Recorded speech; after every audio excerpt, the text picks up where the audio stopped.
கிறிஸ்துவுக்கள் மிக அன்பானவர்களே, தினமொரு தூதன் வழியாக இந்த நாளிலே சந்தித்து உங்களை வாழ்த்துகிறேன். இந்த நாளிலே எஸ்ரா 6வது அதிகாரம் 14வது வசனம். அப்படியே யூதரின் மூப்பர் கட்டினார்கள். தீர்க்கதரிசியாகிய ஆகாயும் இத்தோவின் குமாரனாகிய சகரியாவும் தீர்க்க தரிசனம் சொல்லி வந்தபடியினால் அவர்களுடைய காரியம் கைகூடி வந்தது.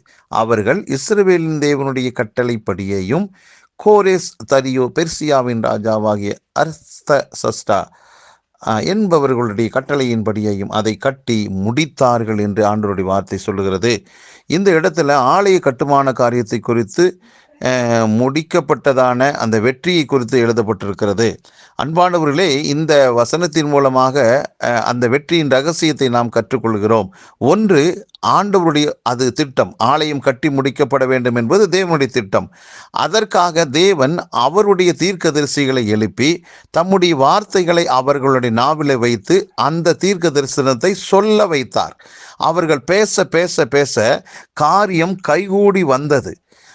அது மட்டுமல்ல, அந்த காரியத்தினுடைய முழுமையான வெற்றியை அடைவதற்கு சில மனிதர்களுடைய உதவியும் தேவை. அன்றைக்கு இருந்ததான சில ராஜாக்களை வைத்து ஆண்டவர் அந்த காரியத்தை இரண்டாவது கட்டி முடித்தார் என்று சொல்லப்பட்டிருக்கிறது. அன்பானவர்களே, இன்றைக்கும் நீங்களும் ஏதோ ஒரு குறிப்பிட்ட காரியத்தை மனதில் வைத்து இந்த காரியத்தினுடைய வெற்றிக்காக என்று சொல்லி நீங்கள் உழைத்து வருகிறீர்கள், பிரயாசப்பட்டு வருகிறீர்கள், முயற்சி எடுக்கிறீர்கள், ஜெபத்தோடு காத்திருக்கிறீர்கள். பல்வேறு விதமான உங்களுக்கு தெரிந்த ஞான அறிவு என்றதான காரியத்தை வைத்து சில யுக்திகளை வகுத்து அந்த காரியத்தினுடைய வெற்றிக்காக அரும்பாடுபட்டு வருகிறீர்கள். அன்பானவர்களே, உங்களுக்கு இன்றைக்கு ஒரு நல்ல செய்தி என்னன்னா, நீங்கள் அந்த குறிப்பிட்ட காரியத்தில் வெற்றி பெற வேண்டும் என்றால் வெறும் உங்களுடைய மனுஷிகமான முயற்சியினால் மட்டும் முடியவே முடியாது.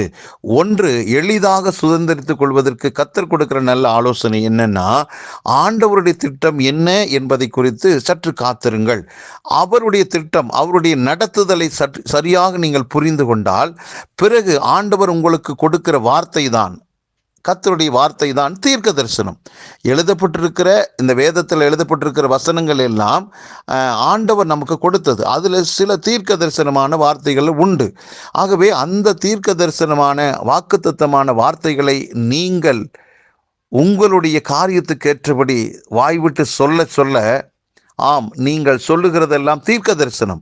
அப்படி நீங்கள் சொல்ல சொல்ல காரியம் கைகூடி வரும். சொல்லாவிட்டால் நடக்காது. ஆகவே ஆண்டவருடைய வார்த்தையை சந்தேகமே படாமல் நீங்கள் தீர்க்கமாக சொல்லுங்கள். ஆம், நீங்கள் சொன்னபடியே காரியம் வாய்க்கும். ஆண்டவர் அந்த காரியத்தை செய்யணும் அப்படின்னு நீங்கள் சொல்ல சொல்ல அவர் என்ன செய்கிறார்னா, நமக்கு அதற்கு ஏற்றதான ஒத்தாசைக்கு சில ஆட்களை அனுப்புகிறார். அப்படித்தான் இந்த இடத்துல சில ராஜாக்கள் எழுப்பப்பட்டு அந்த ஆலயத்தை அவர்கள் மூலமாக கட்டி முடிக்கப்பட்டது. அன்பானவர்களே, நீங்கள் தீர்க்கமான அந்த வார்த்தைகளை சொல்ல சொல்ல அந்த காரியத்தினுடைய வெற்றிக்காக உங்களுக்கு ஒத்துழைப்பு கொடுக்கிற ஒரே மனதை உடைய, ஒரே ஆவியை உடையதான, உங்களை நேசிக்கிறதான சிலரை ஆண்டவர் எழுப்பி தருவார்.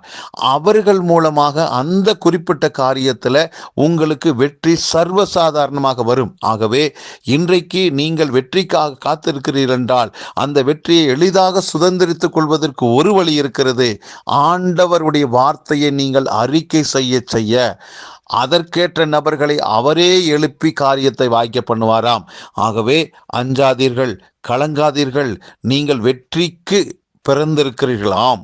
வெற்றி அடைய வேண்டும் என்பதற்காகவே கர்த்தர் உங்களை இந்த பூமியில பிறப்பிக்க வச்சிருக்கிறார். ஆகவே உங்களுக்கு உரிமையானது தோல்வி அல்ல, உங்களுக்கு சொத்தே வெற்றி தான். ஆகவே அந்த வெற்றியை எளிதாக அடைவதற்கு தான் இன்றைக்கு கர்த்தர் நம்மோடு பேசியிருக்கிறார். இதை நீங்கள் நடைமுறைக்கு உள்ளாக்குங்கள். வெற்றி மேல் வெற்றி அடைந்து கர்த்தரின் நாமத்தை நீங்கள் மகிமைப்படுத்துவீர்கள். ஜெபிக்கலாம். நல்ல பிதாவே, இந்த நல்ல வேலைக்காக நன்றி. எங்கள் வாழ்விலே வெற்றியின் ரகசியத்தை எங்களுக்கு கற்றுக் கொடுத்தீரப்பா. இதை கேட்டுக்கொண்டிருக்கிற எல்லாரும் இதை ஆண்டவரே நடைமுறைப்படுத்தி ஆண்டவரை பின்பற்றி வெற்றி மேல் வெற்றி அணிந்து சுகமாக இருப்பார்களாக. ஒவ்வொருவரை வாழ்த்துகிறேன், ஆசீர்வதிக்கிறேன். இயேசு கிறிஸ்து நாமத்தை ஜெபிக்கிற நல்ல பிதாவே, ஆமென்.